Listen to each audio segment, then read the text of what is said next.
오늘은 야고보서 세 번째 시간입니다. 야고보서 1장 12절부터 18절에 있는 유혹의 시험에 대하여, 그리고 19절부터 27절까지 자신을 속이지 말라, 이 부분에 대한 것을 나누도록 하겠습니다. 먼저 우리가 신앙생활을 하면서 유혹을 받을 수 있는 가능성은 항상 있죠. 누구든지 예수님을 믿으면서 유혹을 받아본 일이 없다. 만약에 이렇게 말한다면 이것은 거짓말을 하거나 어쩌면 거짓 신자일지도 모르겠습니다. 예수를 믿는 사람도 유혹을 받고 시험을 당하고 또 고통에 빠지기도 하지요. 이 시간에는 말씀을 통해서 유혹을 받는 원인과 그것을 이기는 비결이 무엇인지 함께 보도록 하겠습니다. 우리가 시험을 받을 때가 있는데요. 우리를 잘못된 길로 유혹하는 시험은 하나님과 무관하다고 합니다. 그 이유는 무엇일까요? 13절에 보면 사람이 시험을 받을 때 내가 하나님께 시험을 받는다 하시니 하나님은 악에게 시험을 받지도 아니하시고 친히 아무도 시험하지 아니하시느니라. 하나님은 악에게 시험을 받지 않으시고 또 아무도 시험을 하지 않는다고 하셨습니다. 인간이 실수를 저질러 놓고 책임은 하나님께 돌리는 그런 그릇된 마음이 있을 수가 있어요. 잠언에서도 사람이 미련하기 때문에 자기 길을 굽게 해놓고 마음으로 여호와를 원망한다고 했습니다. 혹시 당신은 그런 경우가 있었을까요? 자, 14절에는 각 사람이 시험을 받는 것은 자기 욕심에 끌려 미혹됩니다. 사람이 당하는 내부적인 시험의 원인이 인간의 내면에 있는 죄성과 욕심이라는 것을 알려줍니다. 유혹을 받는 근본 원인은 자기 욕심에 끌려서 미혹됨이다. 이렇게 말했습니다. 이 끌린다는 말 혹은 미혹된다는 말은 사냥할 때나 아니면 낚시할 때 쓰는 용어라고 해요. 그리고 그것이 미혹이 계속되고 현재 계속 끌려다니는 것을 묘사하고 있다고 합니다.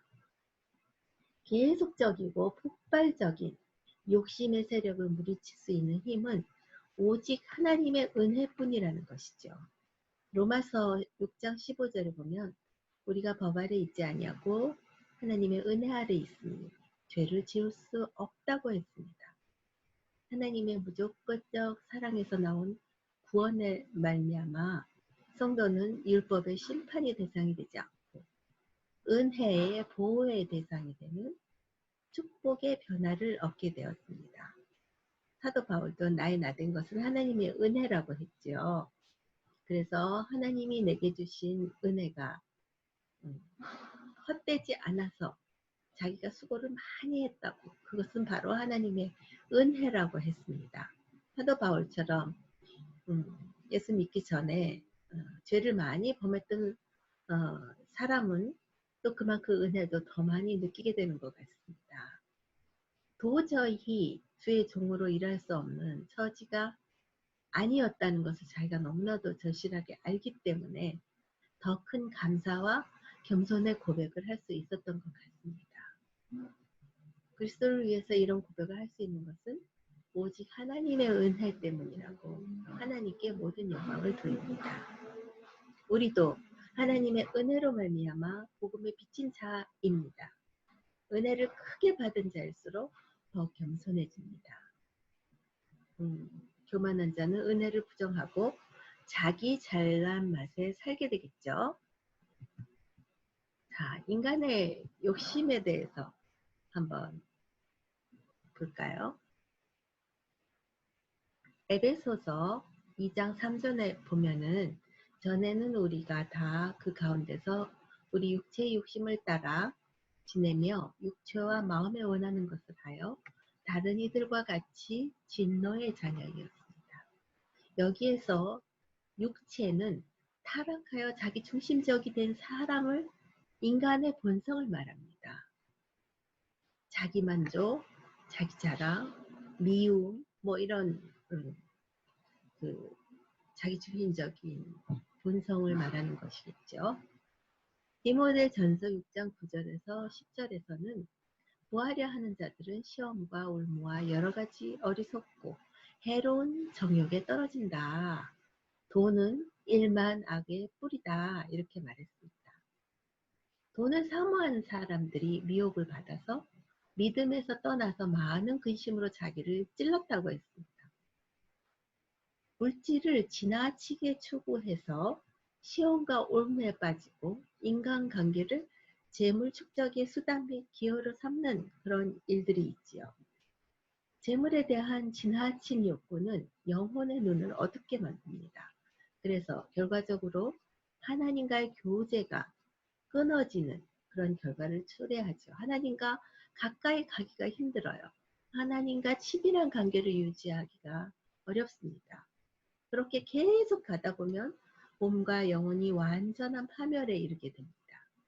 갈라디아서 5장 24절에서는 그리스도 예수의 사람들은 육체와 함께 그 정과 욕심을 십자가에 못 박았다. 이렇게 말했습니다.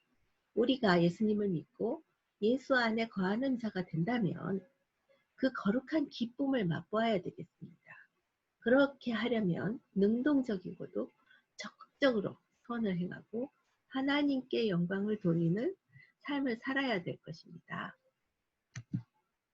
자, 욕심에 끌려서 미혹을 받은 아주 좋은 예가 하나 있죠. 사무엘하 11장 1절부터 5절인데요. 그 내용을 정리해 본다면 다들 아시는 내용일 거예요. 다윗은 많은 처첩을 거느린 왕이었어요. 그런데 전쟁에 나간 자기 장군의 아내를 탐했습니다. 다윗은 전쟁에 승리했다는 보고를 받았고 마음이 아주 교만해진 것 같아요.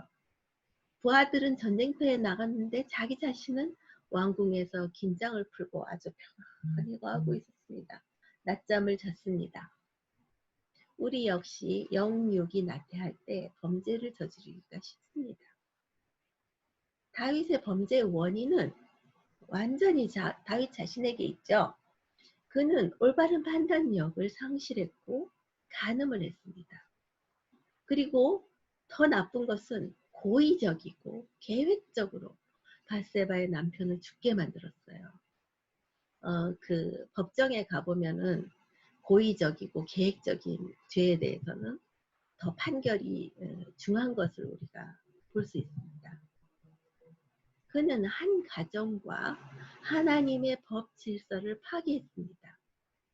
다윗이 저지른 죄의 열매로 그 여인이 잉태하게 되었죠. 죄는 반드시 육체적, 정신적 고통의 열매를 맺게 되어 있습니다.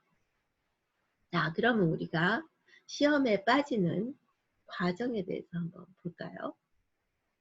누가 시험에 빠질까요? 고린도전서 7장 5절에서 이는 너희의 절제하지 못함을 인하여 사단으로 너희를 시험하지 못하게 하려 함이라. 이렇게 말했습니다. 그러면서 그 앞에 보면 서로 분방하지 말라. 다만 기도할 틈을 얻기 위하여 합의상 얼마 동안은 하되 다시 합하라. 이렇게 하면서 부부간에 분방하지 말 것을 이야기했죠.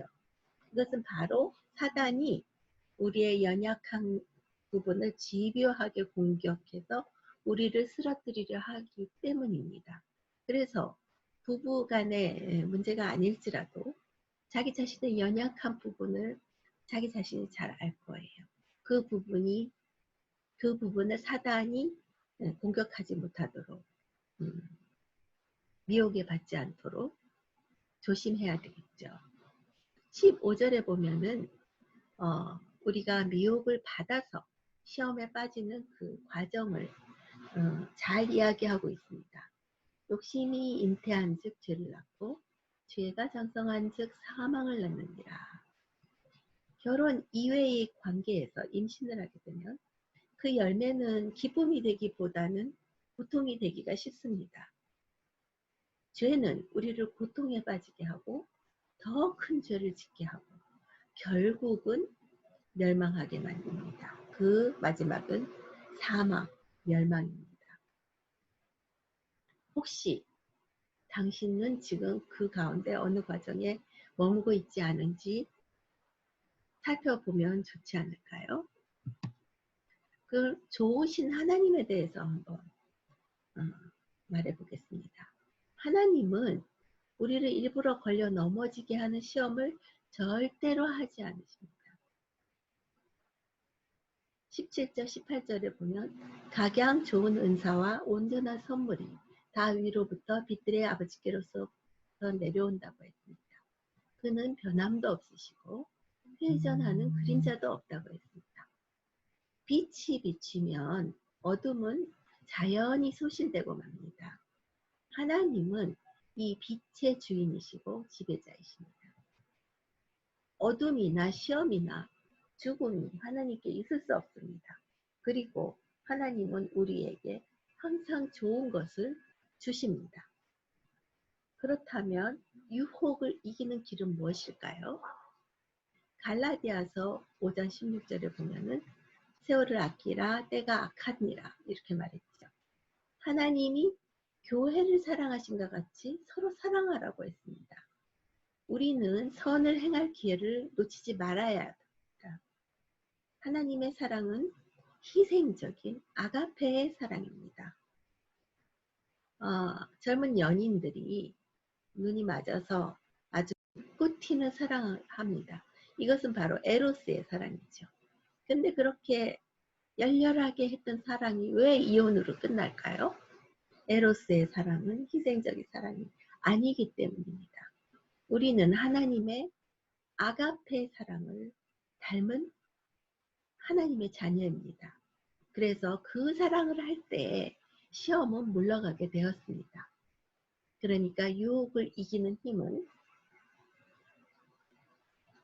세월을 아끼고 그리고 하나님의 희생적인 아가페 사랑을 나누는 것입니다. 자, 그 다음에 19절에 보면은 듣기는 속히 하라 했습니다. 이것은 무엇을 들으라는 말일까요? 그것은 바로 진리의 말씀이죠. 말씀은 들음에서 나고 들음은 그리스도의 말씀으로 말미암았다고 했습니다.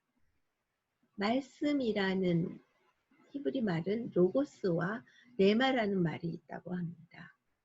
로고스는 하나님의 말씀입니다. 그러니까 우리가 성경 말씀을 읽거나 아니면 성경 말씀을 설교로 듣거나 합니다. 이 말씀이 바로 로고스의 말씀이에요. 근데 그 말씀이 갑자기 내 마음을 찌릅니다. 그리고 내 마음에 감동이 됩니다. 그리고 결단을 하게 합니다.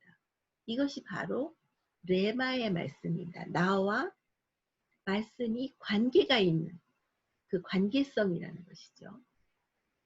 말이라는 것은, 대화라는 것은 양자 간에 서로 의사소통을 전제로 하는데요. 레마는 성도의 삶과 직접 부딪혀서 변화를 일으킬 때 내는 능력의 말씀입니다. 우리는 말씀을 민감하게 속히 들어야 합니다. 로고스의 말씀으로만 계속 머무르지 말고 그 말씀이 나와 무슨 상관이 있는가? 그래서 나는 어떻게 해야 될 것인가? 이렇게 민감하게 속히 레마의 말씀을 들어야 됩니다. 말씀을 잘 들으려면 우리가 갖추어야 할 것은 무엇일까요? 히브리서와 마태복음을 보면은 매일 피차 고면하여 누구든지 죄의 유혹으로 강박하게 됨을 면하라고 했습니다. 그리고 신자 간의 교제는 믿음 안에서 사람들을 하나가 되게 하고 죄악과 이교 사상에 대한 강력한 방어망을 구축합니다. 그렇기 때문에 성도의 교제가 중요한 것입니다. 마태복음에 보면은 네 가지 밭이 나오죠. 그 중에서 가시떨기에 그 뿌려진 씨앗에 대해서 예수님은 이렇게 설명을 하셨습니다. 말씀을 듣지만 세상의 염려와 재리의 유혹에 말씀이 막혀 결실하지 못하는 자라고 했습니다. 세상 일로 늘 염려를 합니다. 자식 일, 뭐 돈, 뭐 무슨 문제, 이런 문제들로 늘 염려가 끊이지 않아요. 그리고 재물의 유혹이 많습니다. 이 돈이 없는데 나는 내일 어떡하지? 이렇게 나는 그러면은 불이한 재물이라도 어떻게 좀 따라가 볼까? 이런 마음이 끊임없이 일어납니다. 이런 사람에게는 말씀이 결실을 하지 못하는 거예요. 하늘나라의 영원한 기쁨을 자기 그 세상 염려와 지레의 유혹과 바꾸는 어리석음을 하지 않아야 될 것 같습니다. 자, 이제는 그 다음에 보면은 말하기를 더디하라고 했습니다. 말씀을 많이 배우는 자일수록 주의해야 할 것이 있습니다. 말하기를 더디하고 성내기도 더디하라고 했습니다. 말씀을 잘 들으려면 먼저 마음속에 자리 잡고 있는 깊은 노여움을 뽑아내야 합니다. 그리고 우리가 빨리빨리 말하다가 실수하는 일이 너무나도 많지요. 그래서 26절과 27절의 말씀을 보면은 자기 혀를 제갈먹이지 아니하고 자기 마음을 속이면 이 사람의 경건은 헛되다고 했습니다. 하나님 앞에서 정결하고 더러움이 없는 경건은 고아와 과부를 환난 중에 돌아보고 자기를 지켜 새 속에 물들지 않는 것이라고 했습니다. 혹시 당신에게는 이런 문제가 없는가요? 성경 말씀을 쉽게 이야기해요. 그렇지만 그것을 실천하는 경건은 빠져 있지 않은가요? 예를 들면 이런 것입니다. 어떤 고아나 과부에게 가서 너는 왜 그렇게 병이 나서 그렇게 아파 있니? 하나님이 너가 죄를 지어서 그렇게 하신 거야. 만약에 이렇게 말한다면 이것은 정말로 하나님께서 기뻐하시는 일은 아닌 것 같습니다. 그렇죠? 성내기를 더디하라고 말씀하셨습니다. 왜 말씀을 듣는 자가 성내기를 더디해야 할까요? 그것은 사람이 성내는 것이 하나님의 의를 이루지 못함이라 했습니다. 화를 내고 노여워하고 어리석고 무식한 변론을 벌이라고 했습니다. 여기에서 다툼이 난다고 했습니다. 주의 종은 다투지 않고 모든 사람을 대하여 온유하며 가르치기를 잘하며 참으로 나누는 자입니다. 자기 지식의 수준을 드러내려고 하는 것은 무식한 변론만을 일으키죠. 온유한 성품과 올바른 권징은 성도를 진리 위에 서게 하고 성숙한 그리스도인으로 실천적인 삶을 통해서 하나님께 영광을 돌리게 합니다. 우리는 교회에 덕을 세워야 하는 사람들입니다. 그래서 이러한 말씀은 속히 듣고 그 다음에 말하기는 더디하고 성내기도 더디함으로 인해서 교회에 덕을 세울 수 있습니다. 그 아래에는 거울의 비유가 나오고 있습니다. 말씀을 듣는 자가 너희는 도를 행하는 자가 되라고 하였습니다. 듣기만 하고 자신을 속이는 자가 되지 말라고 했습니다. 도를 듣고 행하지 않는다면 거울을 봐요. 자기 얼굴을 봤어요. 근데 거울을 떠난다면 곧 잊어버리죠. 물론 맨날 보는 자기 얼굴은 생각나겠지만 말씀을 형식적으로 듣고 돌아가서 곧 잊어버리는 것과 같다는 말씀입니다. 참된 믿음은 인식의 차원을 넘어서 실천하는 것입니다. 아까 레마의 말씀 이야기했죠. 그 말씀이 반드시 나와 관계를 맺고 레마의 차원으로, 그래서 내 손과 발로 그것을 실천으로 하는 믿음이 참된 믿음이라고 하는 것입니다. 혹시 귀와 입은 있는데 발이 없는 영적 불구자는 아닌가? 나는 귀는 있는데 입과 발이 없는 영적 지체 부자유자는 아닌가? 생각해 보아야 되겠습니다. 말씀을 듣고 말씀을 말하기는 하는데 행동이 없는 사람, 아니면 말씀을 듣기는 듣는데 전도도 안 하고 아무것도 안 하는, 이런 것이 바로 영적 지체 부자유자라는 것입니다. 자, 야고보서의 주제인데요. 22절 말씀, 너희는 도를 행하는 자가 되고 듣기만 하여 자신을 속이는 자가 되지 말라. 이 말씀을 우리가 이 주간에는 묵상하고 외우고 그러면서 정말 행하는 믿음이 있는 사람이 되어야 되겠습니다. 행하는 믿음이야말로 진짜 믿음이고 건강한 믿음이고 성장하는 믿음입니다. 감사합니다.